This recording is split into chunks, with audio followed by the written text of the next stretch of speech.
গত 28শে ফেব্রুয়ারি নির্বাচন কমিশন এসআইআরের যে তালিকা প্রকাশ করেছে, সেই তালিকা প্রকাশ করার পরেই শাসক বিরোধী রাজ্য থেকে শুরু করে সারা দেশে যে রাজ্যে এসআইআর হয়েছিল, অর্থাৎ নির্বাচন হবে যে সমস্ত রাজ্যগুলি, সেইগুলিতেই এই মুহূর্তে এসআইআর হচ্ছে। বাংলার পাশাপাশি তামিলনাড়ু হচ্ছে, অসমে এসআইআর হবে না। বিজেপি সরকার এবং নির্বাচন কমিশন আগেই জানিয়ে দিয়েছে অসমে এসআইআর হবে না। তো সব মিলিয়েই এসআইআর পরবর্তী সময়ে যখন তালিকা বেরোতে শুরু করেছে পশ্চিমবঙ্গে, তখন এইটা নিয়ে রাজ্যের রাজনীতি একেবারে উত্তপ্ত হয়ে আছে। বিশেষত রাজ্য রাজনীতির এই মুহূর্তে হটস্পট হয়ে আছে ভবানীপুর কেন্দ্র, অর্থাৎ ভবানীপুর কেন্দ্রেরটি হলো এই মুহূর্তে হাই ভোল্টেজ কেন্দ্র, বা একে বলা হয় অত্যন্ত গুরুত্বপূর্ণ একটি কেন্দ্র। কেননা এই কেন্দ্র থেকেই নির্বাচিত হন বর্তমানে রাজ্যের মুখ্যমন্ত্রী মমতা বন্দ্যোপাধ্যায় তথা তৃণমূল সুপ্রিমো মমতা বন্দ্যোপাধ্যায়। এই আসন থেকেই দাঁড়িয়ে তিনি জয়লাভ করেছেন গত 3 বার। প্রথম 2 বার এই আসন থেকেই জয়লাভ করেছেন, দ্বিতীয়বারও না, কথাটি হলো তৃতীয়বার তিনি যখন নন্দীগ্রামে দাঁড়িয়েছিলেন, পরবর্তীকালে বাই ইলেকশনের মাধ্যমে বা উপনির্বাচনের মাধ্যমে এই ভবানীপুর থেকে জয়লাভ করেন। তো ভবানীপুর নিয়েই গতকাল তৃণমূল নেত্রী মমতা বন্দ্যোপাধ্যায় বিশাল বড় একটি চ্যালেঞ্জ করেছেন বিরোধীদের। এবার বিরোধীদের রাতের ঘুম উড়ে যাবে, কেননা মমতা বন্দ্যোপাধ্যায় জানিয়েছেন এসআইআরের নামে আগেই প্রায় 44,000 নাম বাদ গিয়েছিল ভবানীপুর এই বিধানসভার অঞ্চলের ভোটারের।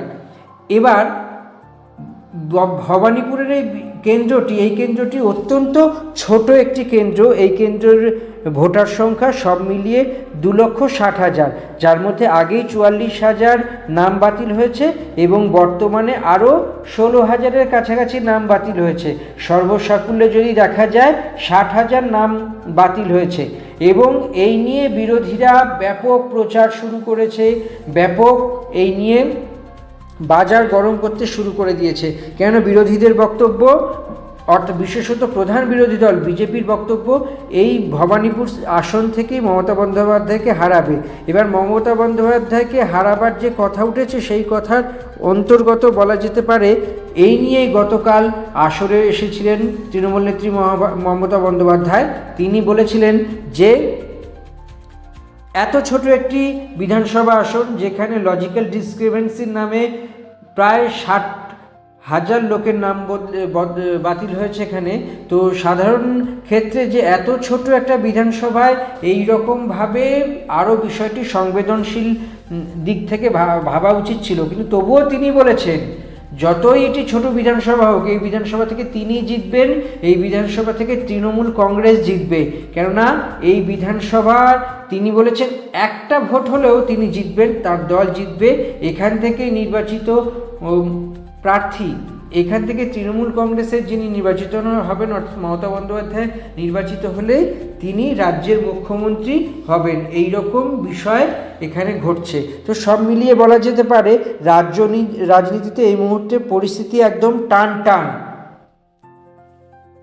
কেননা তিনি মনে করেন রাজ্যে যতই বিধানসভা ভোট আসুক, বিজেপির কেন্দ্রীয় স্তরের নেতারা সকাল বিকেল বা ডেলি প্যাসেঞ্জার রূপে এখানে যাতায়াত করুক, কিন্তু মমতা ম্যাজিক ফেড হওয়ার ন্যায় মমতা ম্যাজিককে ফেড করা যাবে না।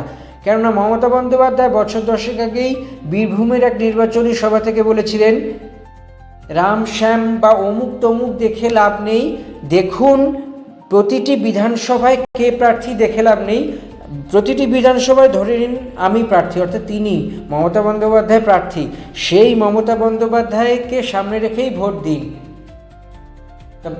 মমতা বন্দ্যোপাধ্যায়ের বক্তব্য হলো যে লক্ষ্মীর ভাণ্ডার, কন্যাশ্রী সহ রাজ্য সরকারি যে প্রকল্প আছে এবং প্রতিটি প্রকল্পের সুবিধা বাড়ি বাড়ি পৌঁছে যাচ্ছে, সেই প্রকল্পের সুবিধা এবং মানুষের জন্য কাজ করার যে তাগিদ আছে, সেই তাগিদটা আরও বেশি করে মানুষের জন্য কাজ করে সরকারি কার্যের এই যে সমস্ত প্রকল্পের সুবিধে যেন বাড়িতে পৌঁছে দেওয়া হবে। এবং এই প্রকল্পের সঙ্গে সঙ্গেই আরও যে বিষয়গুলি আছে সেই বিষয়গুলি অত্যন্ত গুরুত্বপূর্ণ ভূমিকা গ্রহণ করতে পারে। সব মিলিয়ে বলা যেতে পারে এসআইআর প্রক্রিয়ার এখনও তালিকা, খসড়া তালিকাই প্রকাশিত হয়েছে, ফাইনাল হয়নি। সম্ভবত আর 5 থেকে 6 দিনের মধ্যেই কেন্দ্রীয় নির্বাচন কমিশনের ফুল বেঞ্চ রাজ্যে আসবেন, এসে পরিস্থিতি খতিয়ে দেখার পরেই রাজ্যের বিধানসভা ভোটে নির্ঘণ্ট ঘোষণা করবেন। তাই নির্ঘণ্ট ঘোষণা হওয়ার 21 থেকে 30 দিনের মধ্যে প্রথম দফায় ভোট হওয়া উচিত, সেটাই স্বাভাবিক হয়। তা এবার দেখা যাক ঠিক ক দফার ভোট হবে। জল্পনায় আছে যে 3 থেকে 4 দফার ভোট হতে পারে। পুরো ব্যাপারটাই নির্ভর করবে নির্বাচন কমিশনের উপর। তো নির্বাচন কমিশন কী ঘোষণা করে তাই নিয়ে শাসক বিরোধীরা যে পরিমাণে রাজনৈতিক উত্তাপ বাড়াচ্ছে, তাতে করে ভবানীপুর আসনটি হলো মেগা প্রেস্টিজফাইড আসন হয়ে দাঁড়িয়েছে, যেখানে তৃণমূল নেত্রী মমতা বন্দ্যোপাধ্যায় সরাসরি বলে দিয়েছেন 1 ভোট হলেও তিনি জিতবেন। এবার বাকি কথা বলবে ভবিষ্যৎ।